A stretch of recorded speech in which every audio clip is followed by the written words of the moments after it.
آج ان کی head quarter میں طلبی ہوئی تھی۔ ان کی ٹیم 3 حصوں میں بٹ گئی تھی۔ ایک ٹیم بلوچستان میں کام کرے گی اور دوسری میورک کے لیے۔ میورک والی ٹیم میں سارے لڑکے تھے، جبکہ بلوچستان کی ٹیم کو ایک لیڈی اسسٹنٹ ڈائریکٹر تھرو مونٹیز اور رپورٹنگ اٹینڈ کر رہی تھی اور 2 اور کیپٹن لڑکیاں تھیں۔ اس کے علاوہ میجر آس کے انڈر ٹیم میں اہم کردار نیلم کا تھا۔ ان کی ٹیم میں نیلم کے علاوہ میم بشرا تھیں، باقی سب میل ایجنٹس تھے۔ آفیشیل میٹنگ کے بعد ان کے گروپ لیڈر نے میٹنگ رکھی تھی۔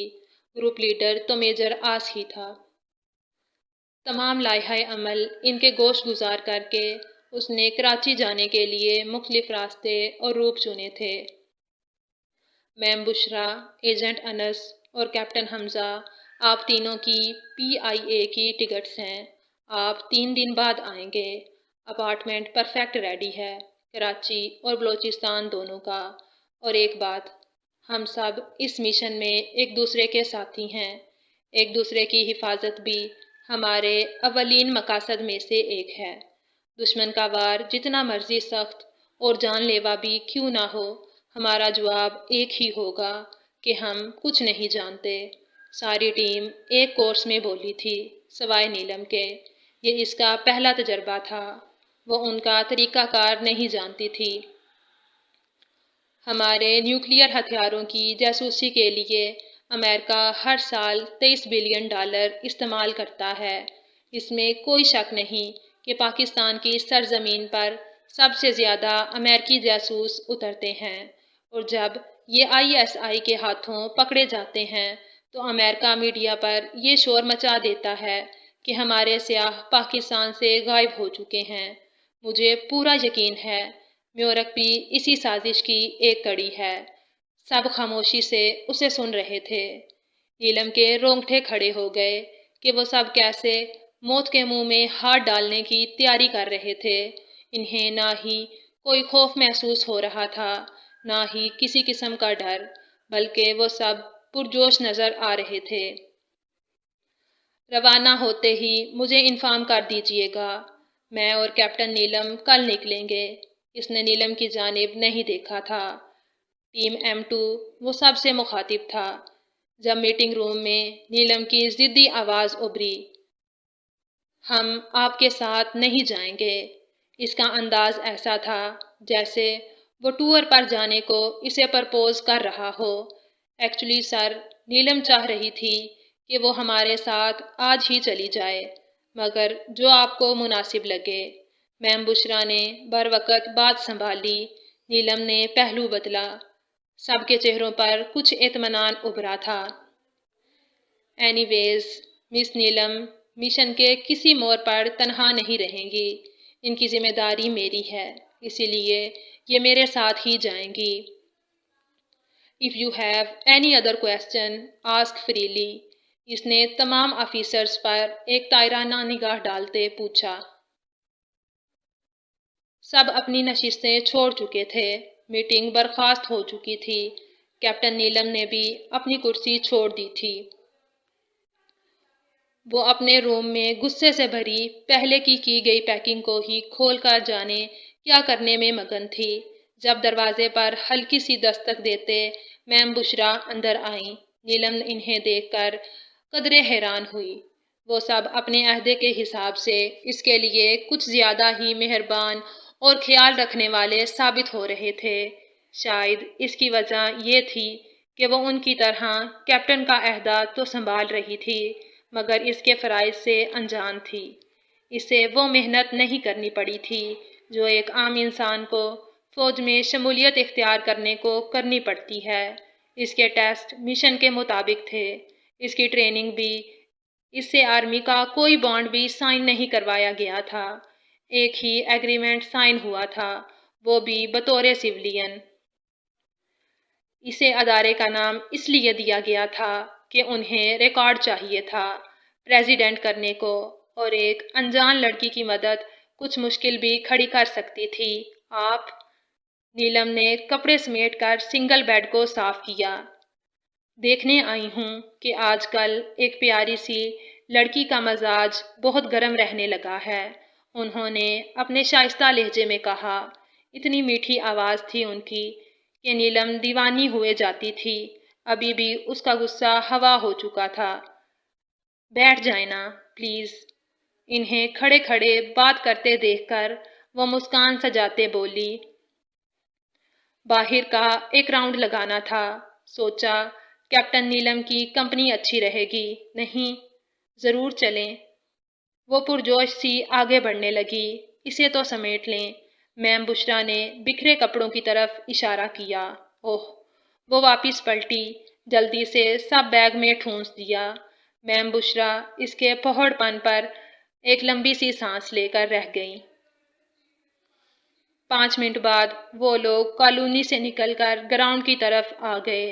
کیپٹن نیلم، آپ کو پتا ہے جب انسان کسی مقصد کے لیے سالوں محنت کرے اور کوئی ایک ہی جھٹکے میں آپ کی ساری تگ و دو، ساری محنت پر پانی پھیر دے تو کتنی تکلیف ہوتی ہے۔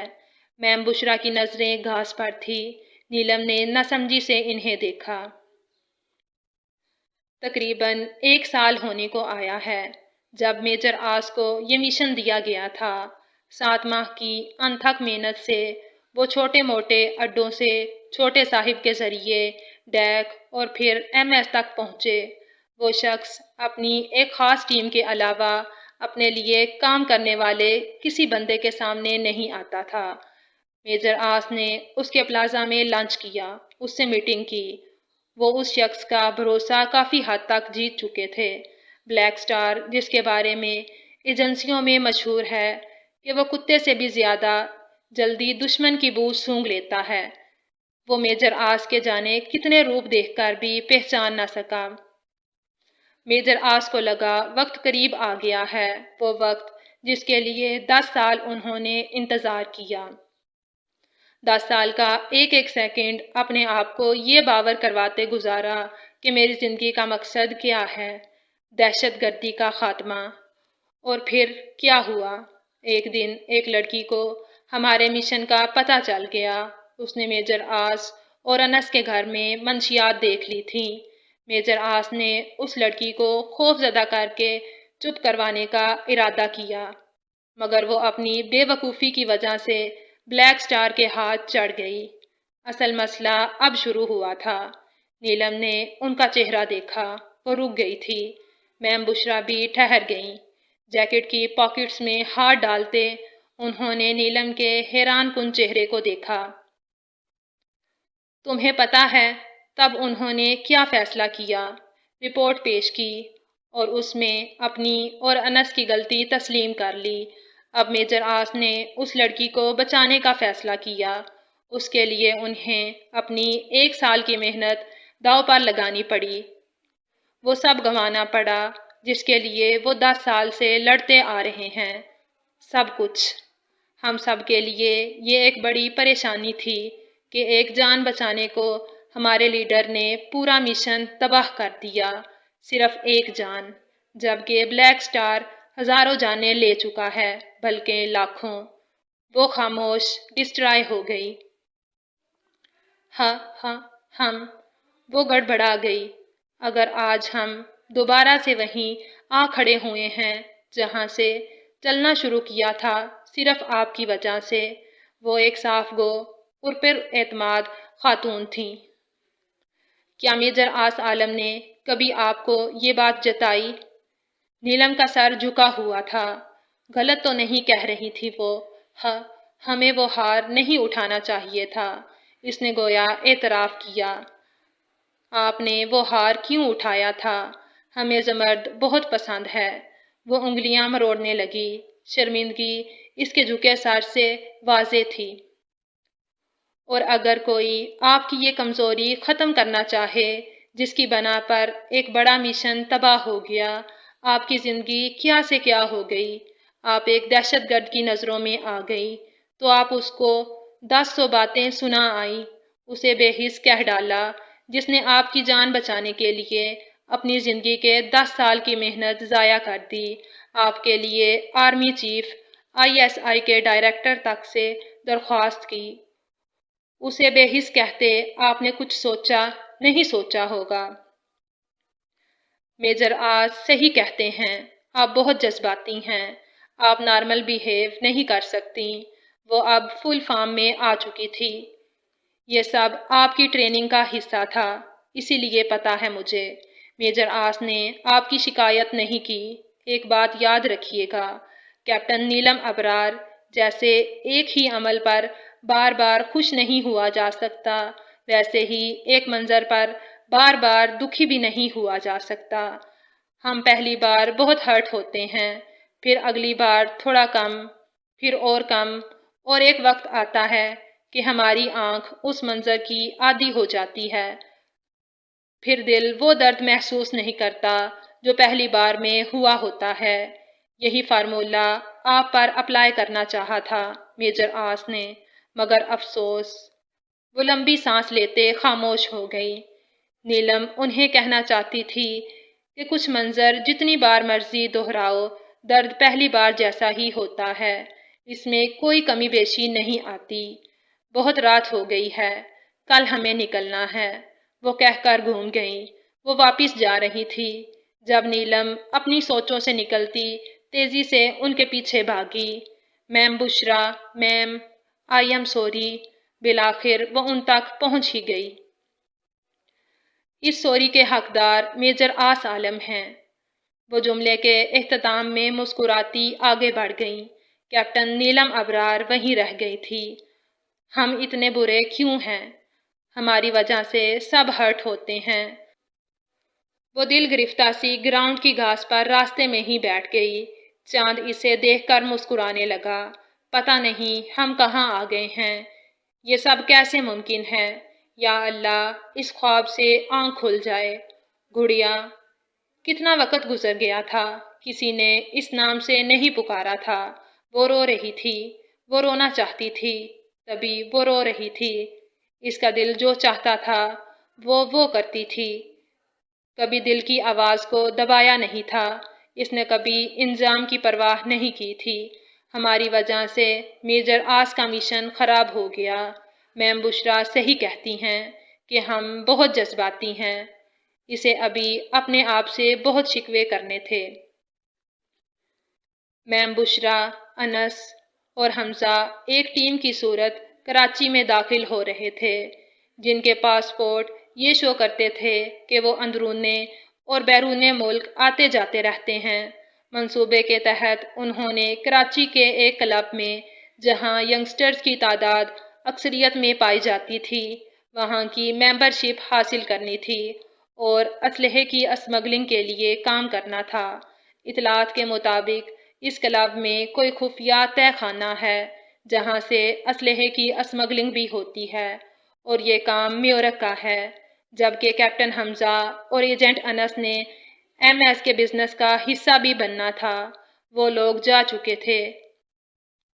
کیپٹن نیلم اور میجر آس ہیلی کاپٹر کے ذریعے کراچی پہنچے تھے۔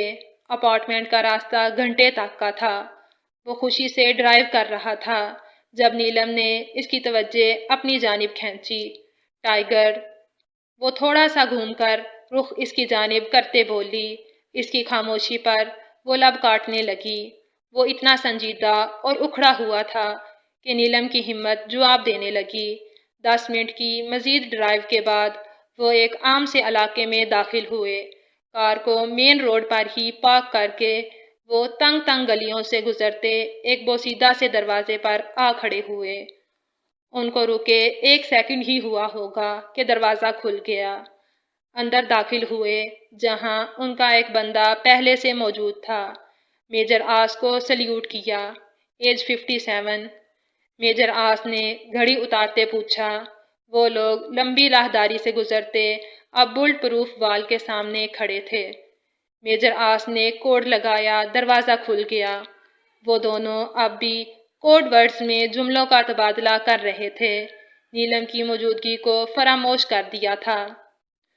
ان کا ساتھی اندر چلا گیا، جبکہ میجر آس شرٹ کے اوپر کے 2 بٹن کھول کر سلیوز فولڈ کرنے لگا۔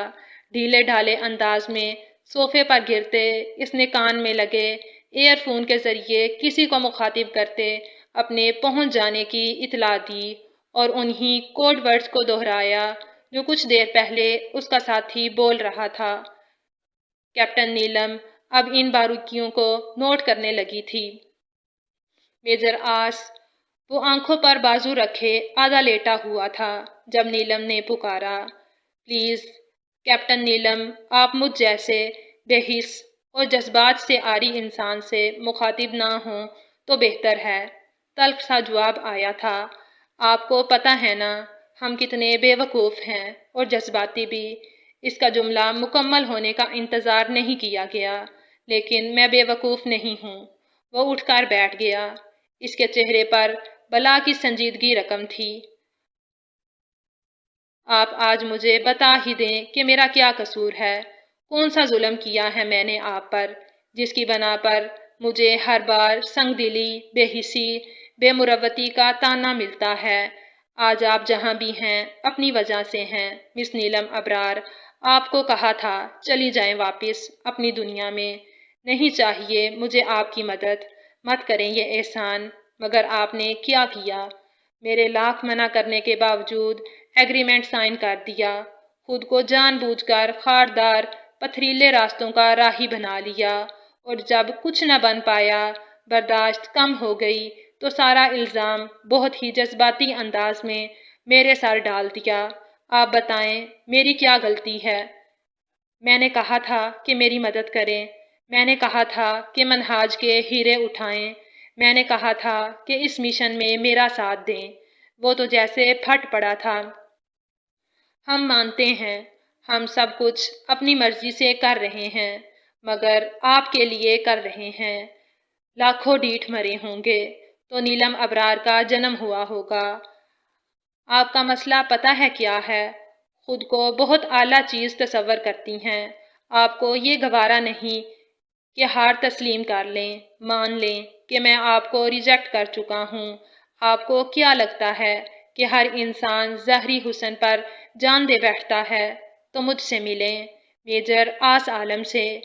پاک فوج کا حصہ بنے ان 10 سالوں میں ہزاروں حسین چہرے دیکھے ہیں بہت قریب سے، آپ سے بھی زیادہ حسین اور خوبصورت۔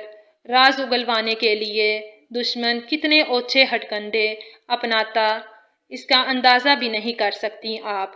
جس طرح آپ مجھ پر فدا ہو بیٹھی تھی، مجھے تو یہی لگا کہ یقیناً کسی دشمن کی بھیجی گئی حسینہ ہے، ورنہ ایک عام لڑکی کبھی اپنے وقار اور عزت نفس کو بالائے طاق رکھے اتنا بے باک اظہار نہیں کرتی۔ میں نے آپ کی پوری انویسٹیگیشن کی، اور افسوس کا مقام تھا جب مجھے پتہ چلا کہ آپ ایک عام پاکستانی شہری ہیں۔